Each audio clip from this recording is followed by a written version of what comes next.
I've known Travis for quite some time, and I've watched him sort of navigate the world of business and technology. And we were just having a chat a few days ago, and he mentioned what he's doing right now, and I was pretty excited about it. I thought I better get him on a call and get him to share with the world what's been going on. So maybe, Travis, in your words, give us a bit of a snapshot of what's going on for you in your business world. Yeah, good, David. All right.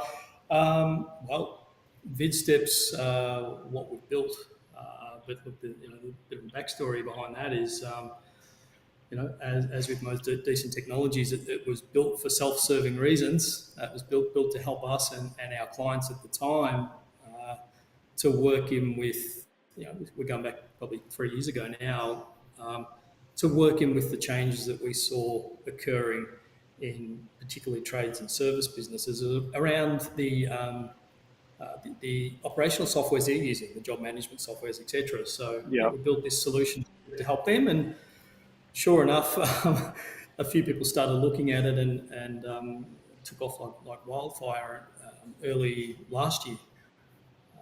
Yes. And here we are talking to David about it. Yeah. So VidStep, before we go into the nitty gritty of what VidStep is, this whole idea of technology in the last 2 years has been super exciting, because I think what happened during this whole pandemic was people were forced into using technology that has been around for years, right? And it was funny because I think in the first 2 months, all of a sudden you could do telehealth with your doctor, and it was like, how did you get that up so quick? And they said, actually, we've had this for years. It's just no one ever wanted to use it. And now it's sort of like the only way you can talk to us. So I think people are now in this world where I think the last 2 years we've advanced the use of technology by maybe 10 to 20 years. Tell me a bit about VidStep. This is an inception of a great idea. Maybe you want to give us a bit of background. What is it? And what inspired you to go down this track? Yeah. Look, well, first and foremost, it's a simple technology to enable business owners and team leaders to provide instructional support for their team members in the field. And that's, the old cliche of business owners spending a lot of time putting out fires all day long. Well, it's designed to prevent a lot of that. And it does, focus on some of the theories around what is systemisation and what is process. But it is a new approach to that, and recognising that, hey, the world has changed in technology, particularly in the last couple of years. So what does it mean to the traditional thought process behind process and systemisation? And there's already some great technology out there, by the way, that addresses that. But going beyond that, the changes that have unfolded, surely we need to rethink the way we're doing things in that process space, and that's what we're working closely on. Okay, so really when we talk about VidStep, we're talking about business systemization through video and recording processes into a server so that we can actually communicate that with our team. Correct. If you were to mash up a YouTube video and a process document, basically the end result is VidStep, and that's what it looks like from a product. But it's unique in the way that it is a video first product, rather than some other great products in the market where they're adding video to a traditional sort of FLP. VidStep is a video first technology, but it's also designed to be available in the time and place that a team member needs it. Now, be that on a QR code or on a job ticket in their job management software or wherever it is. It's the way it's accessed that's different. You don't have to go looking for it, basically. So, okay. Yeah. So really, it's a library mechanism to store videos that show people how to do process, right? Yeah, step-by-step instruction videos on anything the team needs to know. Yeah. Awesome. But the old maxim, a picture's worth 1,000 words. I think a video must be worth 1,000,000, because for me to explain how to do something on video means I can basically show people things. I can physically do them. They can see the recording, they can hear the audio, and they can get access to the documentation as well. So what spawned this idea? So obviously this has been going around in your mind for a while, and you've been in this business process game for a while as well. What triggered this? Well, what triggered it, David, was really frustration from anyone that's in this industry as a service provider around helping businesses. I mean, business owners recognise this is valuable, and it's going to help them free up time, focus on growth, leverage, scale, all the rest of it. The story's there, right? And we all buy into this story. all right? Yeah. But in reality, even though these tools and these technologies help team members in the field, the problem and the failure point has been, why do business owners want this in the first place? Well, Hmm. they're super time poor people. Yeah. So when you bring on a technology that's going to help them brain dump and put this stuff in there, when do they really have the time to do this? So, Mm. and look, I know there's methods around bringing team, empowering team to be involved in this. It shouldn't all be on the business owner, Yeah. but it is a time consuming stage to map everything out and understand what are our processes. So half Yeah. the time they don't really know how they do things in the first place. So we, again, self-serving reasons, had to come up with a simple way that it's pretty much in a matter of minutes. You can create a video first process and click Mm. launch, and it publishes it to your team. So that was the inspirational, almost the genuine need for our own survival. Um, and the results are speaking for themselves now. It's probably the most simple, low cost, effective tool in the marketplace. I'm biased, of course, but that's where we're angling at, of course. Yeah. Sure. Sure. But I suppose reality speaks as well. You've got 35,000 subscribers to the service right now. How long have you been running for? So over what period of time have you attracted those subscribers? Yeah. Look, we were playing around in the sandpit for a good part of 2020 with this. Mm. What a great time to try and launch a product, by the way, with everything going on with this. But look, right here in River City Labs in Brisbane, we got into an accelerator early last year. And with the mentorship and advice that we got here, we put the product to market. We actually launched on AppSumo as part of our go-to-market, Right. and that's where we got a lot of look, almost we weren't ready for the amount of users that came in. Hmm. And yeah, now look, VidStep's across, at last count, 127 countries. 30% of our users are in the US. Yeah. Unfortunately, 15% is only in Australia. So come on, Australia, we need a bit more. I want to stay put right here in Australia. So that's why I'm speaking to you, David. We really want to support more Australian businesses. Yeah. Yeah. And I suppose, look, we've been helping people grow their business for over 20 years now, and usually, inevitably, the sticking point is, how do I systemize what I do? How do I get someone else to do it the way I do it? And we've been sort of bashing our head against a brick wall, encouraging people to document their systems, even using things like Loom to record videos of screenshots, YouTube, all sorts of mechanisms. But it's really nice to hear about a product that sort of brings it all together and is predominantly an operating system that is driven through video, as opposed to a document that has hyperlinks to videos in it. Yeah. So who's this? Who does this work for? Who's the best person to be using this type of technology? Yeah, interesting. Look, when we first started with this, as you can imagine, it's golden and useful for pretty much anyone in business. Yeah. But over the course of our own experience with the product, it really is boiling down to who has the high need. Because if there's not the high need behind it, if you're Mm. not an engaged business owner that wants to grow your business and willing to dedicate some time to do it, Yeah. we can't help you. No one can help you. No technology in the world is going to do it. So, Mm. we look to focus on people who are having a reasonable amount of success, but they, as the business owner or the leadership figure in the business, they need to Yeah. claw more time back now so they can focus on growth. And this is the old conundrum, but Mm. if they can genuinely tick the box to say that's where they're at, Hmm. or they're a multi-location business where they've got huge inconsistency and quality concerns, or they're a franchise business, or whatever it is, there's got to be that really genuine need to get this done. Even though we make it simple, low cost, and fast, Yeah.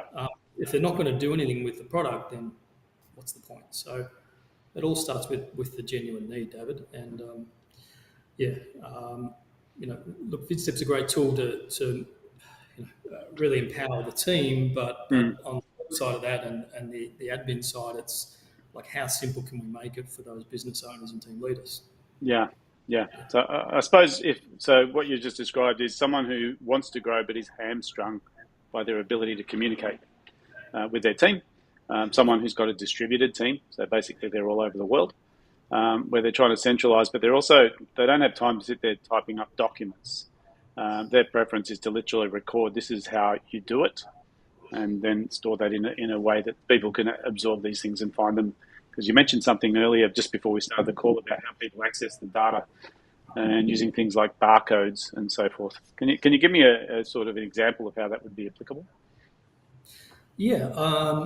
So think about this from the frontlines team members' perspective. Yeah. They're busy people, and as much as they may care about quality in the business, if that instruction is not readily available to them in the moment they Mm. need it, they're likely to skip it and just make stuff up, really. Yeah. So when you publish a vid step, it basically spits out a few options how that can be shared. It's Hmm. an embed, so it can be placed anywhere digitally. Yeah. Obviously, links for adding to job tickets, and by the way, some job management systems will allow embeds, so that the vid step can sit on the job ticket, which is amazing. We use ClickUp, and we experience that. Yeah. Um, but outside the digital world, in the real world, on the side of your toolbox, on the van, at the desk, in the meeting room, how do I set up the television? Those instructionals can appear on a QR code, scan me Yeah. in, Right. right? And VidSet goes beyond just a simple video. I mean, our slogan is, when instructions really matter. Hmm. And as good as videos are, a video alone isn't enough. Like if you've really got to step someone through something, Yeah. attach documentation, what tools we used in the demonstration of this video. And also, you'd be a big one of these too, David. Everyone likes to receive information in different ways, right? Yeah. The learning styles. So when you experience a vid step, it looks really simple. It looks like a YouTube video, and it's designed to be really familiar, but it's quite a comprehensive instruction. All right? Hmm. So that's what we have to make sure people receive. So, how would you differentiate between a YouTube video and a VidStep video? What do people see as different? Yeah. But first, I'll just point out, YouTube make their money off advertising. So if you're going to put your your business content on your for your team, you might lose them down a rabbit hole of other content. Yeah. And think about that also from a perspective of any content you share with your clients. I mean, once they're a client and they're on board with you, never direct them to a YouTube video because you know your competitors are targeting you and your content, right? But all right, let's get off that for a minute. Well, that's always true. I mean, there's an old saying, on the internet, you either buy the product or you are the product. And I Yeah, think anything that we get for free usually reeks of someone's using our data. So it's common sense, but obviously not so common. yeah, that's Mm. it.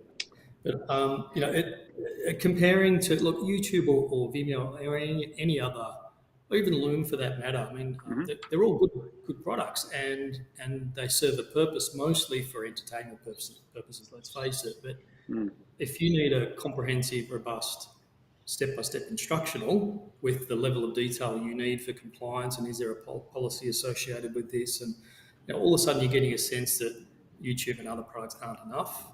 Hmm. So it was, an undertaking on our behalf to understand, well, what is missing there, and obviously Yeah. build that in, and then consider then how will this information be shared publicly, Mm. privately, only with certain individuals, and again, the place and time it should show up. How does it interact with job management and project management software in particular? That's really important. So, it is a bit of a different take on it, and it is highly unique. Yeah. I don't really want to get into software demonstrations off this call, of course. No, I'm happy no. to do that. Um, Obviously, if people want access to this, they can jump online. They can get some sort of free trial, I guess, just to check it out. What's the best way? Like if someone's sitting there thinking, I need something to capture my systems, is VidStep the right thing for me? How do they know? Yeah, look, absolutely. Free trials are available. We'll make that available for 30 days. Hmm. But look, David, with your network and anyone this might be going out to, assuming they're Australian business owners, look, either if they're reaching out to you, David, Yeah. to be produced, or they would like to connect with us. I mean, I'm always available to speak with Australian business owners. That's the passion of mine. So Sure. I could quickly get on and point them in the right direction. And if VidStep's not for them, I'll soon be able to help them with that too. Hmm. But the just the additional advice and support. I mean, a tool's one thing, but what you're going to do with it and how you're going to do something with it is something totally different again. So that's really the advice I could give people. I don't know. Should I share my email address, David? Is that appropriate? People want to email me directly, or Okay, I think people can see your name on the screen if they need to find you. If they type in Travis Redding, will they find you? yeah, hit me up. LinkedIn, our socials, Yeah.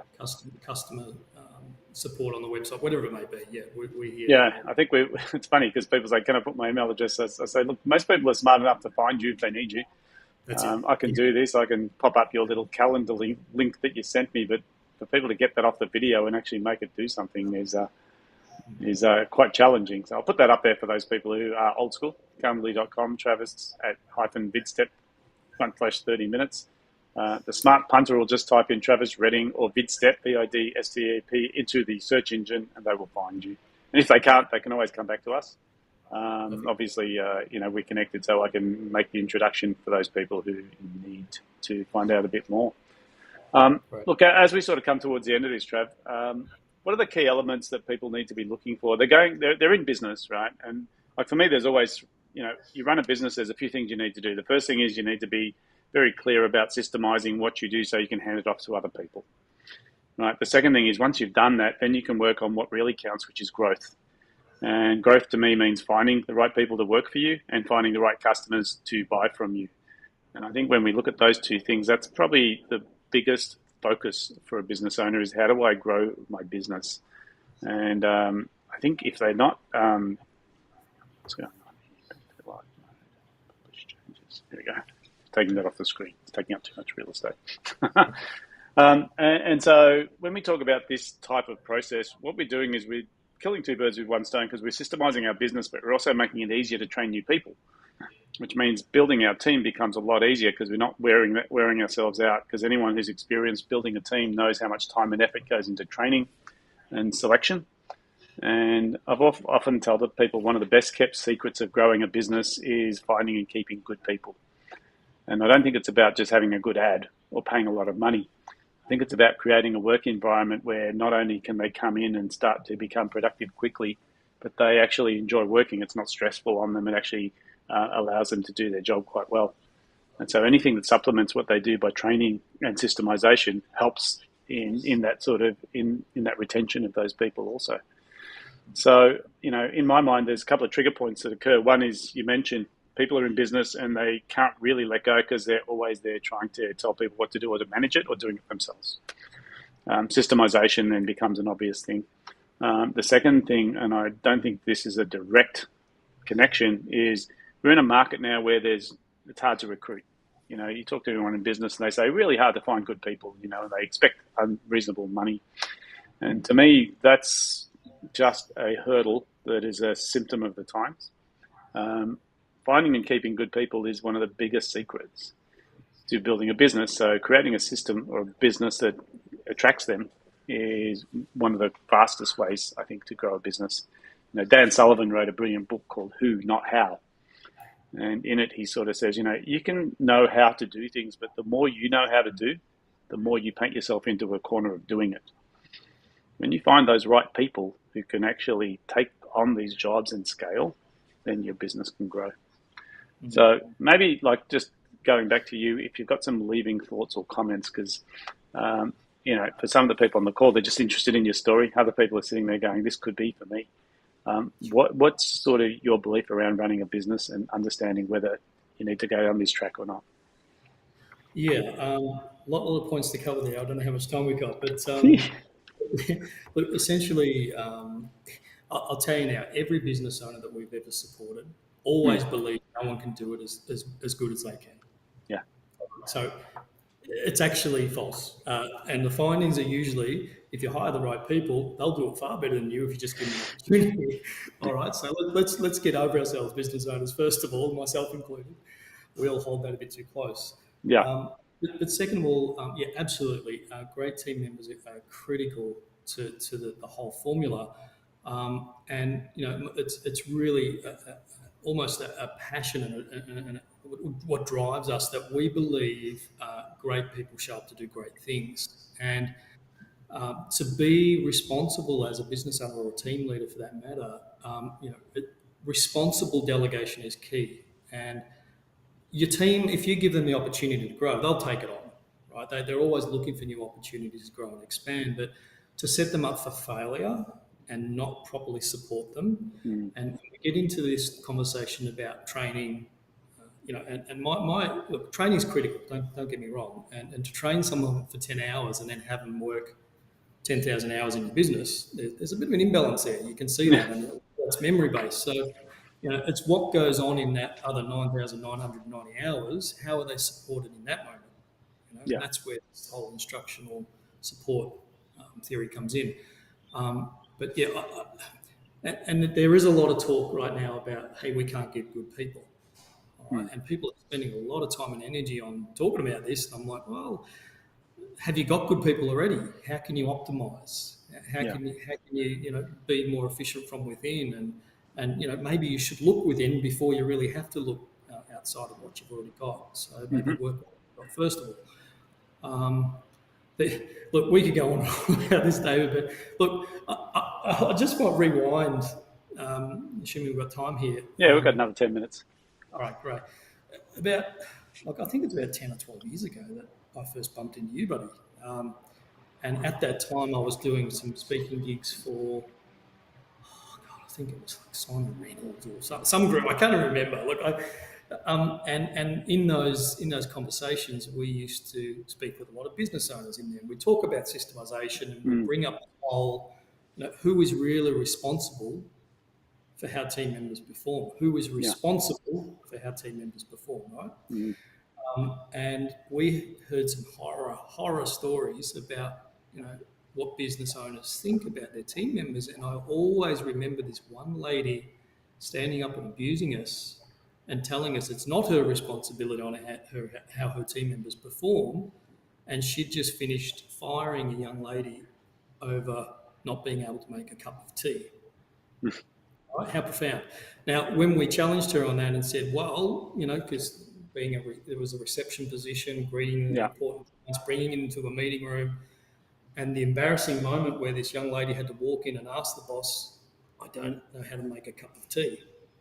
Mm. Right? And when you think about that, if it's that critical to the role, and if it's that important, and you Yeah. haven't covered that and making that information or that process Yeah. available to that team member. Now, I know that's a silly example, but you're setting him up for failure. Yeah. So when you grow and you want to claw time back and you're letting things go to other team members, you have to responsibly delegate. You've got to take this seriously, Mm. and don't just assume they know, and don't I just think assume that. Yeah. it's so funny, like when you talk about that, the oxymoron that occurs in my mind is we pay people by the hour, right? And when we pay people by the hour, if I'm training them, I'm paying them to sit there and listen to me.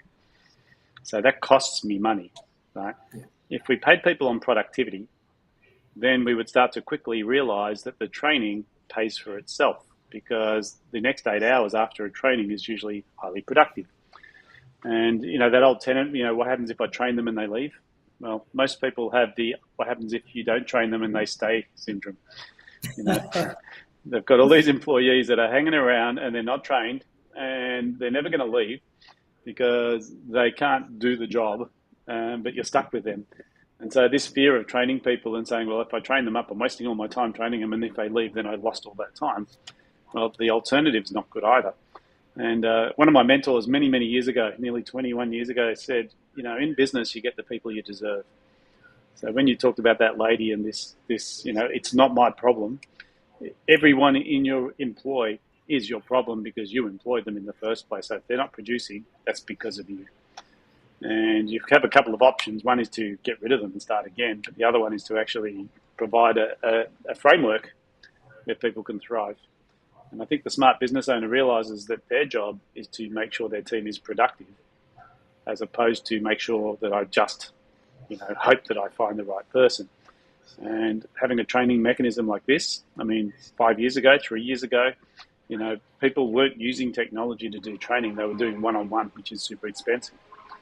And creating training platforms like this is a real game changer, I think, for most people in business, because once you create a training platform, you can now put people through that platform. And a lot of times they can do it in their own time. And I've seen this happen where people say, well, there's a series of videos. I was talking to a colleague who said they call it Hell Week. And what they say is in the first week of your employment, you've got 8 hours of video to watch a day for 5 days in a row, and each one of them comes with a quiz. So it's not just passive, you actually have to do the learning. And I think we've got the capacity to give people training that they can review at their leisure.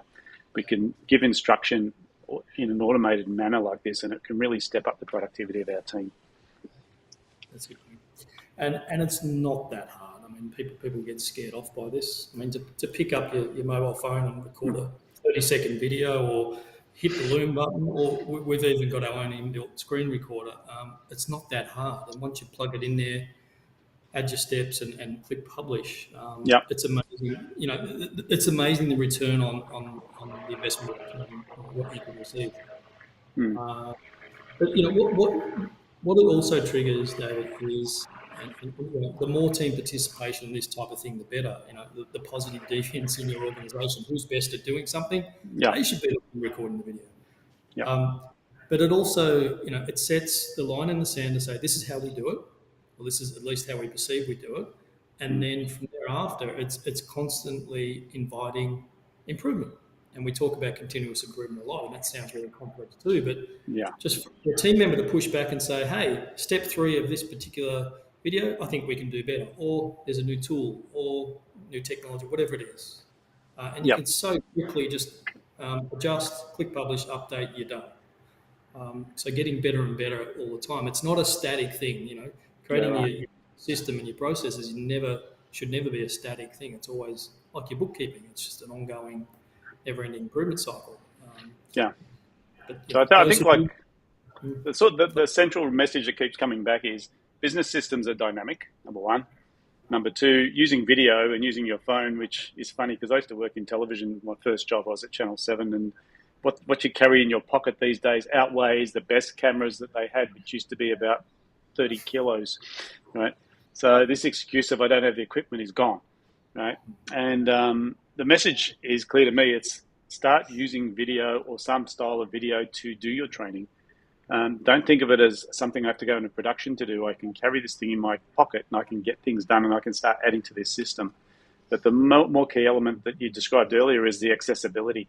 So are people using these videos? Because creating a big library that no one ever accesses is fruitless, right? Creating a dynamic system where people are using this training to do their job more effectively can be super lucrative for a business owner. That's right, man. And that's two failure points to consider. If they've got to go and look for it, they won't. Yep. And if it's not in the tool or environment that's right in front of them, you know, it's disconnected from most of what's going on day to day. Look, you know, and this goes back to why we built it. The huge growth in job management software, project management software. That's where people are spending most of their operating time in a business. So it's got to be there. If it's anywhere else, forget it. Yeah. Yeah, and that is the expectation. If I can't access it, then it's useless. Yeah. So there's a lot to think about here, and obviously the best next step for people who are interested in this kind of platform is to reach out to yourself, or jump on just Google VidStep. I'm pretty sure it'll take them straight there, and either ask questions, get a demo. I suppose the other way around is you can actually work out how it would apply to someone. Because for me, you know, every time I talk to people in business, I say you spend your money as if it's an investment. So every cent that goes out of your business, look for a return on it. And that would include this kind of platform, everything. You know, it's not how much it costs, it's what's the return on my investment. And if we did that with every cent we spend in business and we look for the best bang for buck, this would be certainly up there in the top 2 or 3 things that we'd be doing. Yeah. Amazing. Absolutely. Trev? Look, I want to thank you for your time. I know we could go for hours because this is dear to your heart, dear to my heart, but really appreciate your input today and your time. And for those who are listening, if you want to reach out to Travis, easier to find. If you can't find him, just reach out to us and we'll connect you. I wish you the best of luck. It sounds like an awesome platform. It sounds like it's going places. So hopefully you can make your mark on the world and really make a difference for those people in business. Thanks, David, mate. Thanks for your love and support. Appreciate it. Anyone in your network, absolutely. If we can help them, you know, just reach out and we'll do our best. Yeah. Yeah. Brilliant. All right. Thanks for showing up today, and thanks for